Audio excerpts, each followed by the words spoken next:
Good morning, everybody, and welcome to my podcast. I'm Josh Weber, and I've got some things to talk about today, and so let's just get right into it. So, you ever have issues where you do things that hold you back that you know aren't good for you, and you do it anyway, and you just can't stop doing it? Um, Mine happened to be alcohol. Uh, I've got some anger issues, or I did. Um, Impatience. Those are the kinds of things that I have that hold me back.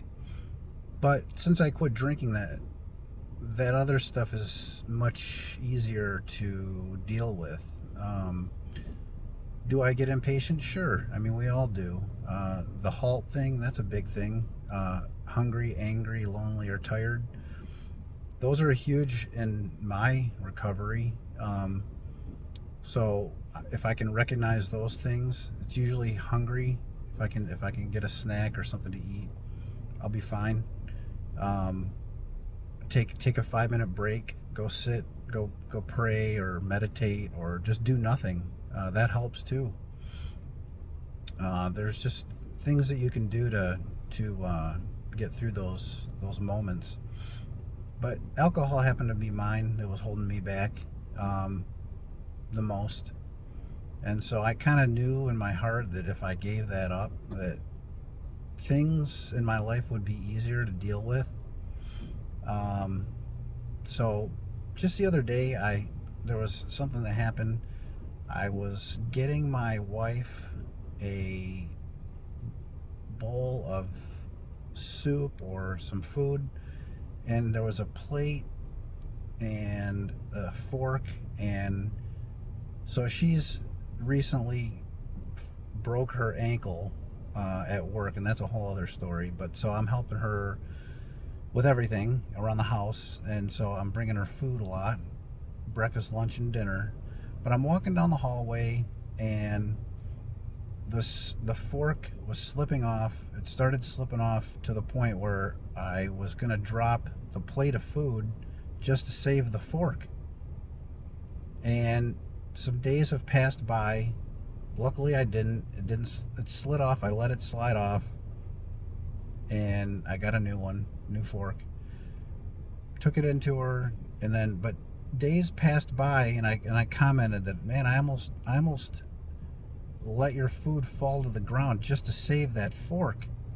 And it got me thinking days later that oftentimes we are doing things in our own lives that help, we think that are helping us, but really they're making everything else in our life uneven, and in some cases even breaking them.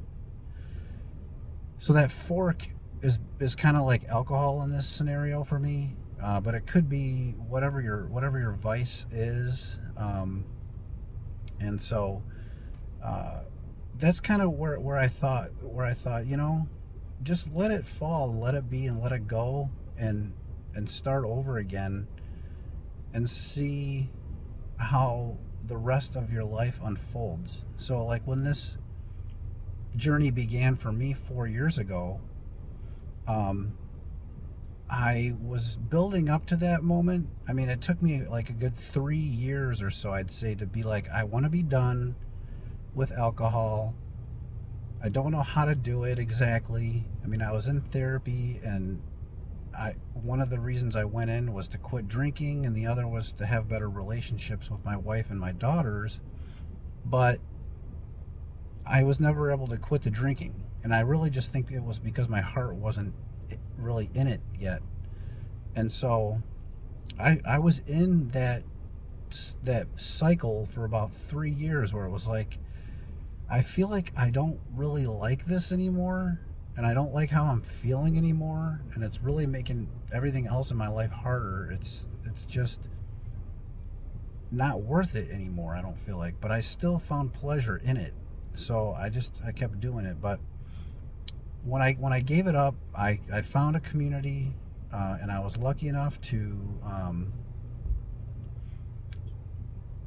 find friendship in it and camaraderie with people that were also going through the same kinds of things.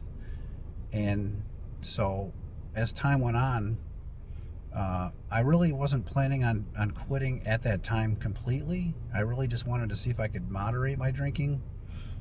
But as time went on, days and weeks really, I started to realize that, hey, that I feel like I'm healing and life is easier and better. And it's just, it's just maybe I don't need to drink. And so, in that scenario, the fork is kind of like the metaphor for the alcohol, where it's just like let it go and start again and try something new. And that's ultimately what I did. And so, yeah, so that's kind of where things are right now. I gave myself all the time I needed. I was lucky that it happened during the pandemic. And so I had been off of work for 3 months, and I was able to just be at home and not really worry about having to go to work and that kind of thing. So anyway, that was just where I was with it. And so I gave myself all the time I needed. I said, this took me a lifetime. I drank for 27 years. So I knew it wasn't just going to happen in a month or 2 months or 6 months or even a year. I kind of felt like this was going to be a lifelong journey. And so I gave myself a lifetime. How much easier can I make it on myself, right? I'm not putting an expiration date on this. This might just take a long time. And so that's just kind of where I am with that. And so yeah. So if you can relate to this story in any way, and you find any solace in it or anything like that, I urge you to subscribe to my channel and come aboard, and we'll just I'm planning on taking this as far as it'll go. And so whoever's on here now, I appreciate you watching, and have a great day. I'll talk to you soon.